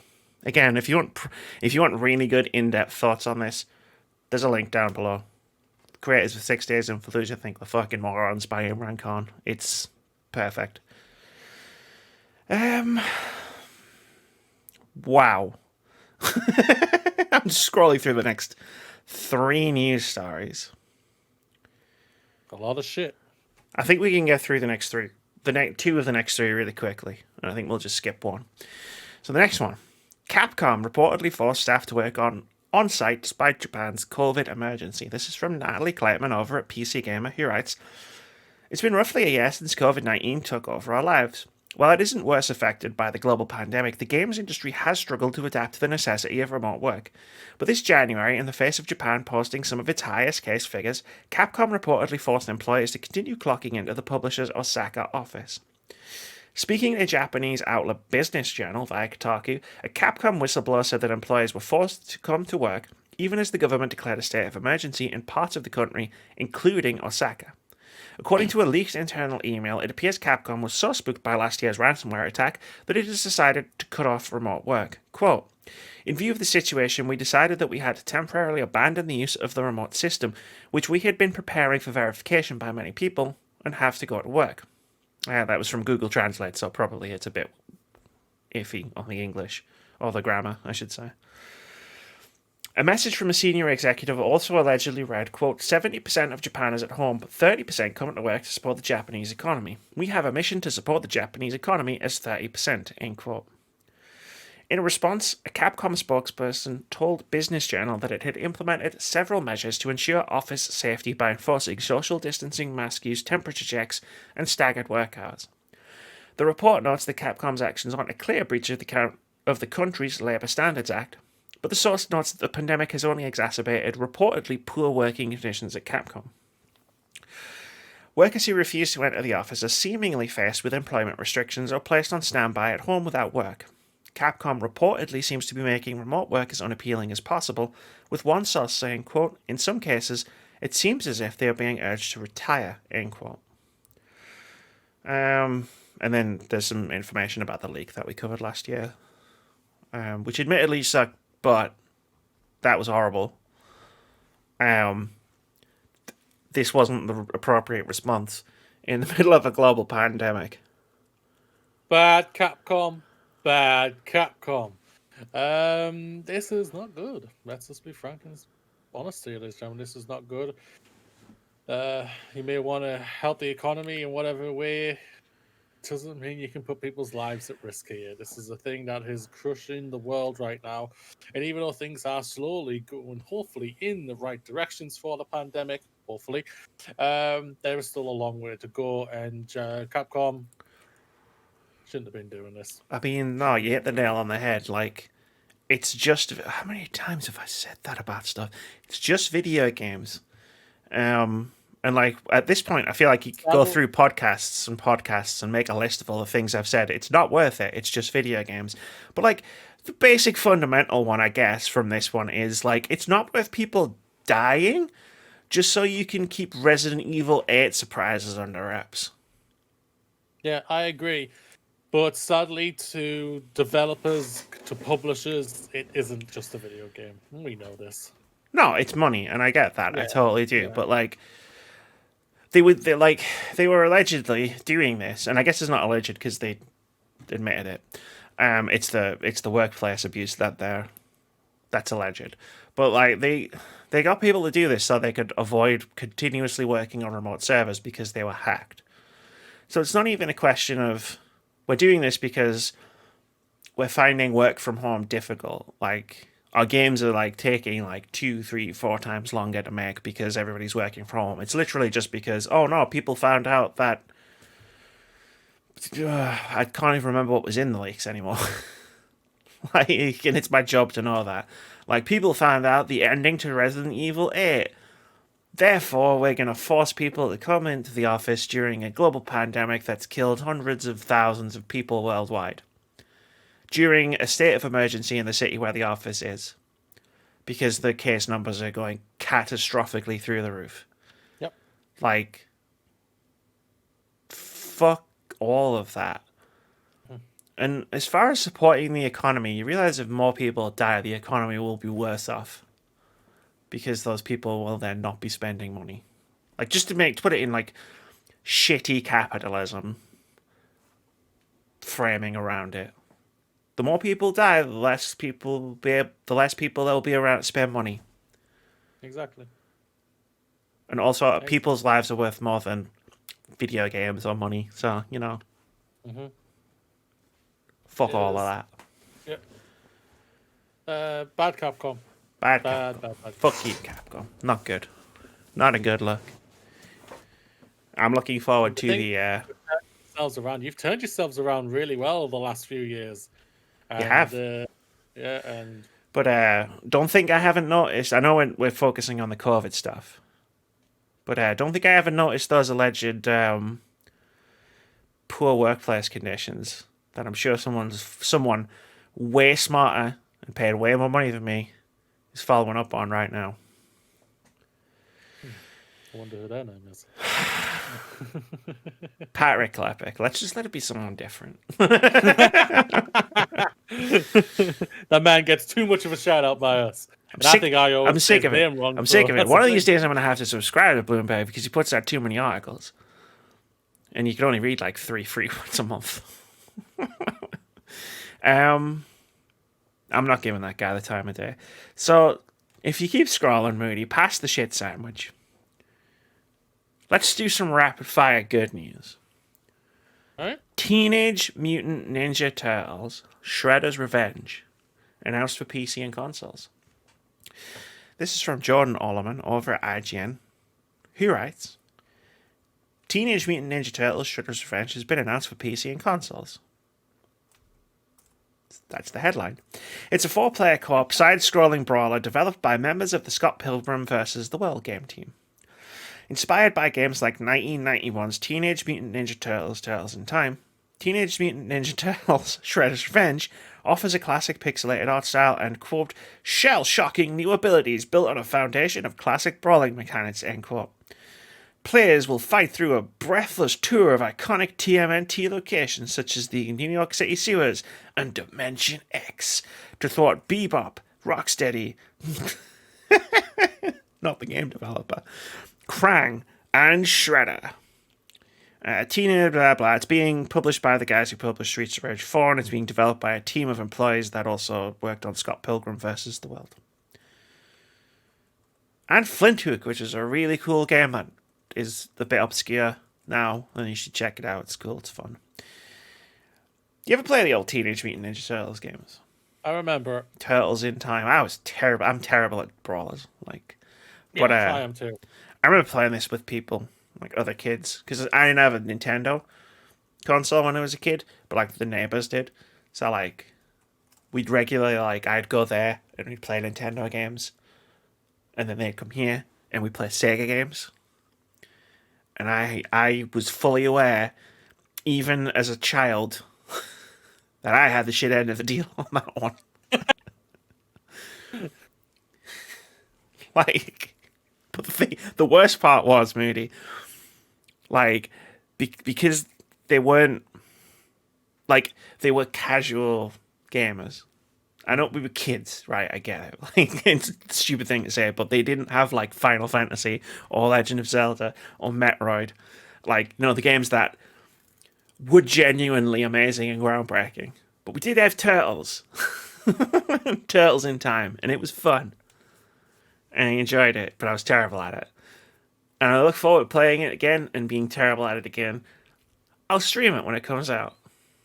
Should be a lot of fun. I know a lot of people are pretty hyped for this. I saw this was trending on my end. I saw TMNT. That's how I found out about it. I was like, what? What the hell? I was thinking, oh no, what's happened now, or something like that. Michael Bay's making another one. No, why? No. Oh, Michael Bay's producing another one. Oh God, no. Yeah. Bay. But no, yeah, it was yeah, it's gonna be fun, and hopefully it'll be fun when it comes out and everything like that. I agree. I played Streets of Rage 4 last year because it came out during lockdown, the proper lockdown. Yeah, when most people were locked down. Phil bought it, and I got a code for it. So we played it together, and it was a fun way to spend an afternoon / evening. It was on Game Pass. My mate and I playing it, and it just completely glitched out on us. Oh, that's a shame. Kept kicking us all the time. Because I remember you asked me if I want to play with you. Yeah. But obviously I said I had a code for the PlayStation version, so I was playing it on PS4. It's probably one of the last games I played on PS4. I don't think about it. Last of Us? Telling Lies was the last game I played on PS4. I think Streets of Rage was before The Last of Us, but yeah, it was one of the last games. Yeah. Moody, you like success stories, right? I love success stories. Cool. Well, I got a bullet point list here of 4 video game success stories that I saw back to back to back to back when I was looking for news stories. And I thought, why not share some success stories? It seems to have been a particularly successful week for a lot of game devs. And I thought, let's share it. Number one, share the love. Valheim has passed 5 million sales on Steam. 5 million. It's insane. So you know when you were saying, what's going to be the next Phasmophobia / Among Us / Fall Guys? Valheim. We found it. Which is insane. This is how crazy. This game is already like this dev already tried this style of gameplay with an old version of this game, and they failed flat on their face. And all they've got to do is just make it Norse mythology. Yeah. and we win. I'm joking that they did obviously a lot more other things to change it up and everything, but yeah, that's just how crazy it is. Their first game attempt of the same idea failed flat on their ass, but the second time they got it and they just got it right. I love that. They're developing it, adding new stuff all the time. One of our friends, Elf, who reviewed it a few weeks ago for us, gave her impression. She's smashing that game, like. Yeah. She's like, I've seen the world she's in. I'm just like, damn, girl. I should have hopped on with you when I first started playing it. No, honestly, you probably still could. Honestly, though, like, she sold that game, like, two things I don't really like. I'm not going to lie. I just don't really like in games. Survival games. Online survival games. And, like, she was talking about it, and I was like, oh. Interesting. Moody's got Steam share. And he has Valheim. But if we want to create a thing together, I mean, you'll have to buy it, though. Yeah, that's where I kind of draw the line. Words about games. Valhalla Palace. Valheim Palace. I don't want to think about how terrible that would be. Next up, number 2, Tale of Immortal has sold 1.8 million copies on Steam, and an English localization is coming. I saw this on the top sellers on Steam, because every now and again, I like to browse Steam to like see if there's any games that look cool or interesting that I might have missed. It's very difficult, and generally it yields nothing. But I saw this game at the top sellers of Steam called Tale of Immortal that I'd never heard of before, and I was like, shit, let me click this. And I clicked it, and I looked, and it was all in Chinese. And I was like, well, fuck. And then I scrolled down, and it's just a Chinese game. Animation looks amazing. I nearly bought it before I scrolled down. It looks so sexy. You know what I mean? It really does. Like I'm looking at a picture where a person is literally looking at a giant ass dragon. And it looks sexy as hell. Amazing. Wow. I've never heard of this game until you literally... No, it came out in early access on the 27th of January, so at the beginning of the year. And I'd kind of heard of it because the names rung a bell when I saw it pop up for me on Steam. Yeah. But it's blown up in China. And honestly, like, I'll be keeping an eye out for that English localization. I think I will as well. Number 3, Little Nightmares 2 has passed 1 million in sales. Congratulations. Like I say, I really enjoyed that game. That ending, I'll stand by. I think it was absolutely really, really good. I'm really glad. I'm happy. Stepped it over there, raised it up in excellence for me. But yeah. I mean, really I've seen how you list your games. Did it move it from one category to the next category? Something like that, yeah. Nice. Cool. And lastly, Loop Heroes sold 500,000 copies in its first week. Fantastic. Breakout. I've heard they've called it. I have played it. Won't talk about it yet. No. Next week on Monday, ladies and gentlemen. I'll be playing more of it tomorrow while you're playing Bravely Default, and I can use your Steam library because you bought it, and I was like, I guess I'll give it a shot. And the rest is history. It's history indeed. But I'm really happy. Like, it's always great to hear some success stories. Hopefully we can hear more success stories further in the weeks and months coming and everything like that. Because even though we enjoy doing this, we don't want to be caught bitching and complaining about what a studio has done or developer has done or anything like that. We want to be celebrating the success stories, right off the bat, we were so enthusiastic with Microsoft and everything and what could be happening with them. And we've just had great conversations throughout with this, and hearing great success stories at the end is I will always go out of my way to find stories like that. Like, to celebrate stuff. To be like, look at this cool Teenage Mutant Ninja Turtles game. Look how many copies Loop Hero sold. Like, we need to do more of that. Yeah. Sometimes I feel like I focus, and this is a me thing because I make the show notes. Sometimes I feel like I focus too much on the news stories and less on, like, the things that we can just mention, just touch on. Like, I did it a bit at the beginning when I was like, at the beginning of the year, when I was like, Persona 5 soundtracks on Spotify. Like, it's the best ever. And speaking of that, actually, adding another thing in here, Futurami, you need to make this its own timestamp in the description. Final Fantasy VII Remake soundtracks on Spotify. Is it? Yes. Oh my goodness. I was listening to it just before I got out of self-isolation at work. I'm so happy. It sounds incredible. I'm amazed I've been able to talk to you this week, Amy. I'm amazed you watched the stream. It's all in Japanese. Like, all the titles are in Japanese, so I have no idea what any of the songs are, so I'm trying to find specific ones is challenging. But you know what? It's all good. It's so good. I can now, I've made a playlist on Spotify of video game music, where it's like I just take, like, my favorite tracks and I make this big playlist. And it now has Persona 5 music in it and Final Fantasy VII Remake music in it. Like, as soon as Bethesda drops that fucking Doom Eternal soundtrack on Spotify, like... Is your life complete? The Trinity will be complete. Until whatever's next. Like, I do still need that Maquette soundtrack, guys. Bravely Default. Bravely Default. Yeah, that is a pretty good soundtrack. Yeah.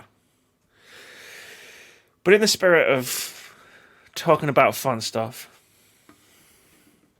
we'll do one, and then we'll see if we have time to do the second one. Because I found this while I was browsing before. And then I read stuff, and I was like, this is the best. Why game developers hate doors. This is from Stephen Messner over at PC Gamer. He writes, opening and closing doors is a very basic skill we all possess, but translating that whole process into a video game? Not easy.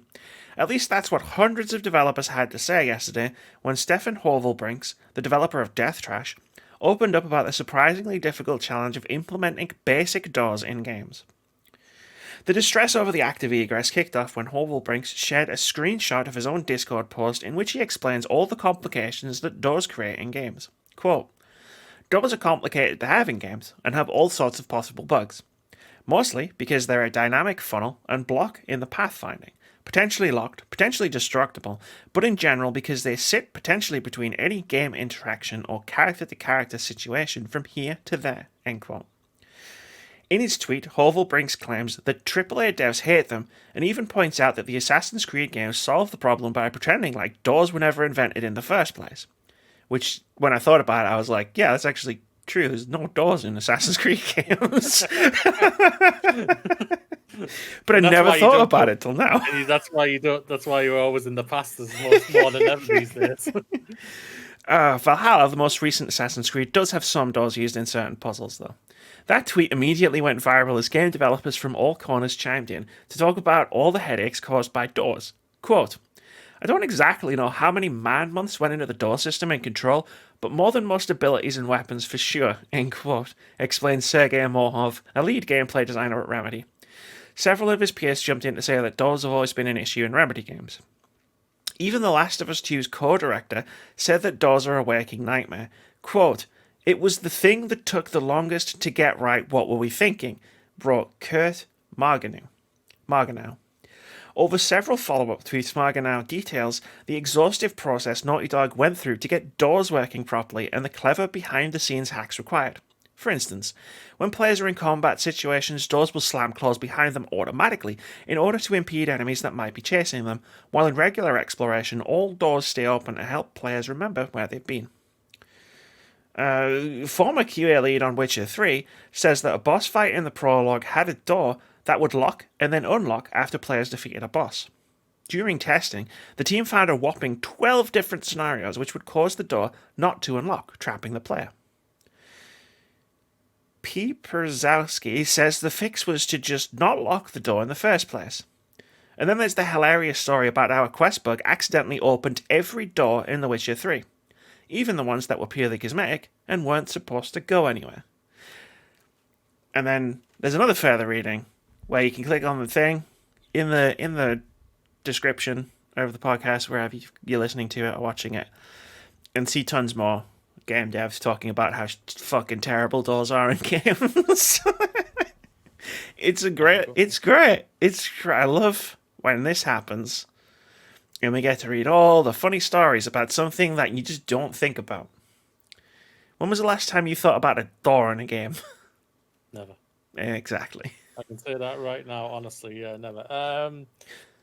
Yeah, it's going and thinking about it. It's like it's got to be about not only the mechanics but the physics part to it as well. Because obviously you got to set up the character to be able to grab the door, turn the handle, or whatever type of handle they have on the door, and etc. Yeah, it's damn. And you gotta make sure your NPCs know how to get through the door, and then you've got to make sure the door collision works and that the door opens in the right direction, and the door opens at all. I'm just gonna say when I'm a QA tester, I'm just gonna say, do we actually need doors in our games? Apparently, if you're Assassin's Creed, you don't, because I was today years old when I learned that Assassin's Creed games just don't have doors in them. But then I thought about it, and that totally tracks. Like, I shuffled through my memories of all of the Assassin's Creed games, and I was like, shit, I don't think there's any doors in that game. The only doors I can remember in that game are ones with like places where you're not supposed to go. So there's a door blocking you. Yeah. Or like occasionally, I think it's like the end of you going somewhere to visit someone as a quest thing, and you interact with the door, and then the cutscene starts, and you go inside, and it's a cutscene, and then you come back out, and that's when the gameplay restarts, and you never actually interact with or go through the door. But then I'm like, yeah, no, like even in Syndicate when you were in London, and you get into all the buildings from the rooftops, and none of them have doors. All the doors are always open. Like every door you ever walk in Assassin's Creed is open or doesn't exist. Yep. And I never noticed. Bravo. Bravo fucking vo. Should we talk about a game that got blown up? Why not? Literally. Call of Duty Warzone players create their own nuke out of vehicles. This is from Emma Kent over at Eurogamer. He writes, Call of Duty Warzone has been teasing a nuclear explosion for quite a while now, and although rumours are once again swirling that the destruction of Verdansk is imminent, it seems some players decided to take things into their own hands by making their very own bomb out of cars. And yes, it did break the server. What did you expect? The experiment was conducted by streamer Marley13, who enlisted 149 followers to join him in a Warzone game to create the biggest explosion Verdansk has ever seen. The players agreed on a ceasefire and were tasked with finding as many vehicles as possible, with Marley13's team picking up recon contracts to show upcoming rings and the location of Ground Zero. Players were also told to pick up as much cash as possible and use all that money to buy a bunch of cluster strikes. The group didn't exactly get it right the first time, or even the second. On the first attempt, one player accidentally used their cluster strike too early, while on the second, players drove into the vehicle pile so fast that it caused damage and mini explosions, creating a chain reaction instead of one big fireball. Third time's the charm, as they say, and with some careful driving and queuing under Marley13's direction, the group managed to get their desired explosion. Unsurprisingly, it crashed the server, as the game was unable to process all those cluster strikes and burning vehicles. I'm gonna have to have a look at this. Marley 13. Kaboom! You know, somewhere there's a clip of it. That has to be. Of course there is. Like, I love it. We made it. This years. She's got it on a YouTube. We made the biggest explosion in Warzone. You know what? Further reading, everybody. The link for the clip will be in the description wherever you're getting the podcast. It's like this is like people are playing a video game, right? And like, you know, it's a video game where it's like we have to just shoot each other and win. And I just love the creativity of I'm going to get 149 people and we're going to make the biggest explosion this game has ever seen. Oops, we broke it. Like, it's just I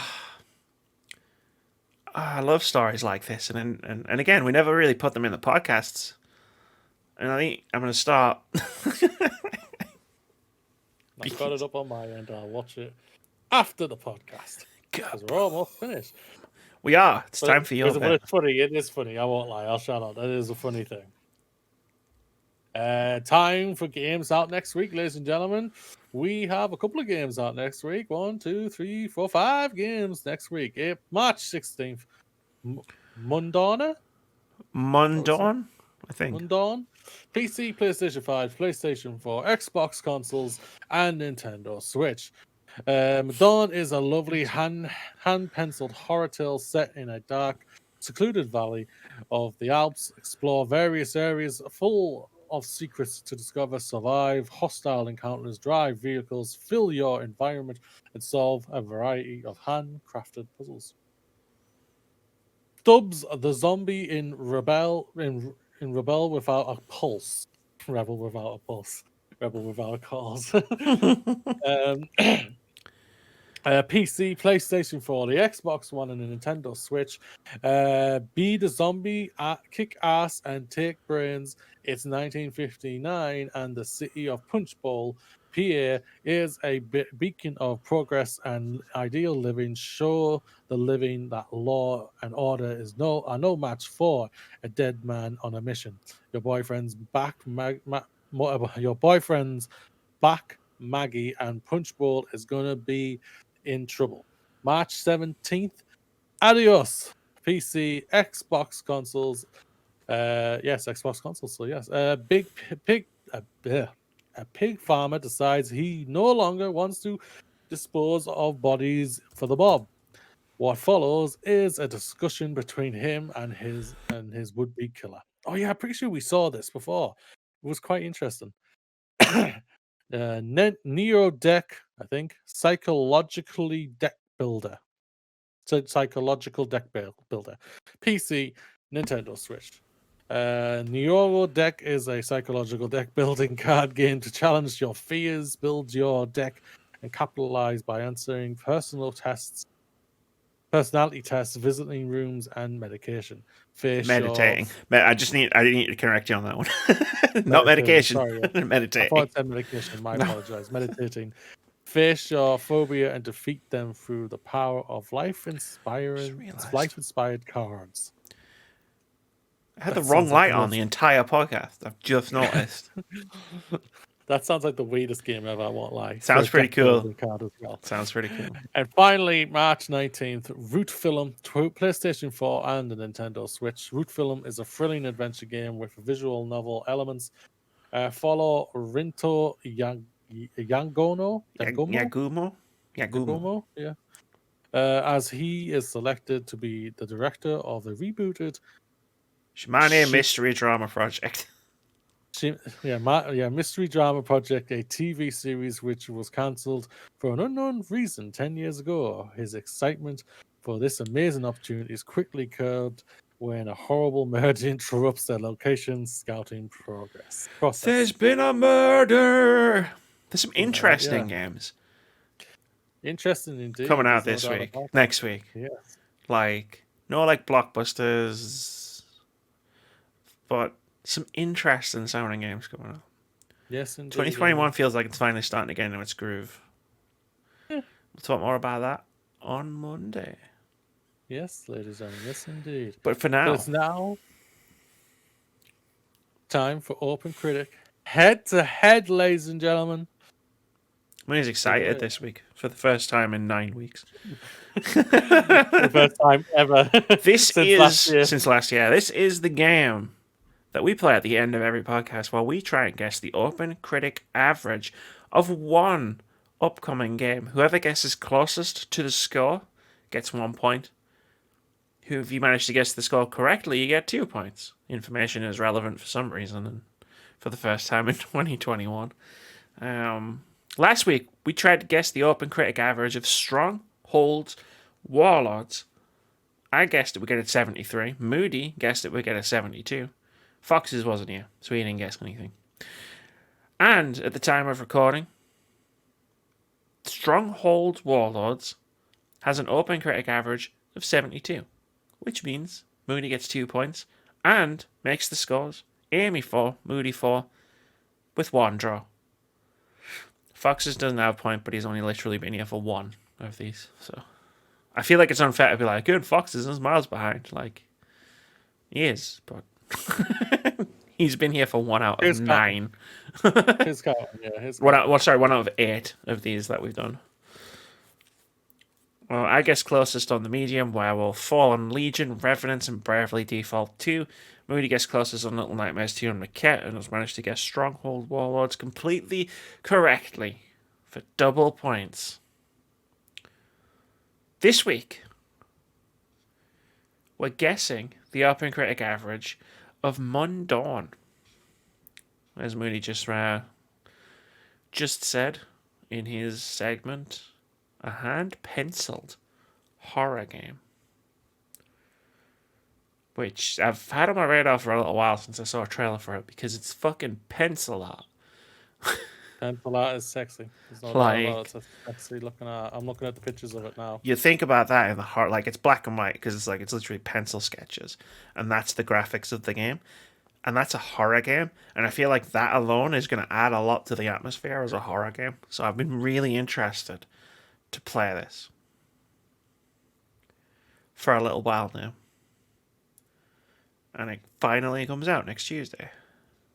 Yes, it does. Yes, and it I does. want to play the shit out of it on my PlayStation 5. Because I still have all that store credit I need to use. That's fair. 75. 75. I stick with what I was going to say, which is 78. Fox's XX, because he wasn't here. I put his name in because we thought he might be here, but then his internet was bad and he couldn't be here. So no points for Foxes. Whoa. That's it. We're done. The podcast is done. It's really long this week, which is fine. An hour 52. We've brought it down to sort of like the 130, 140 mark in the recent past, which is cool because I like podcasts that aren't 2 hours long. You can shorten it if you don't put as much news on. Well, news needs to stop happening. I cut like 3 things out of the podcast. You did. Well, we didn't need to talk about the explosion and. I wanted to talk about the explosion. Thingy. So we had a conversation about not wanting to be the people who are always negative, and you're talking about cutting out all the fun and positive stuff at the end of the podcast. This is how it starts.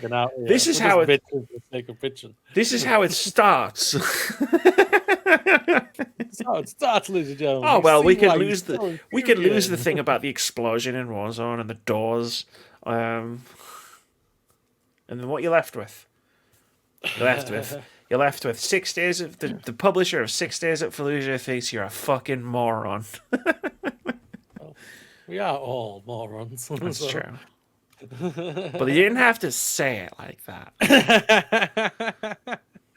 That's true. That's gonna do it. Go check out my latest retrospective. It's fun. Go to Twitter and please give me some game recommendations because I'd like to have some to choose from. Keep an eye out. Keep an eye on twitch.tv/wordsaboutgames because both myself and Moody will be streaming there now. And Moody's streaming Dead Space and it's incredibly entertaining to watch and be a part of. Also, Among Us is always fun. Among Us Saturdays. I feel like there was something else I was going to add onto all of that. But I can't think of what it is. See you on Monday. You'll finish recording and you'll be like, oh, that's it. Oh, that was the thing. We'll see you on Monday. Bye, everybody.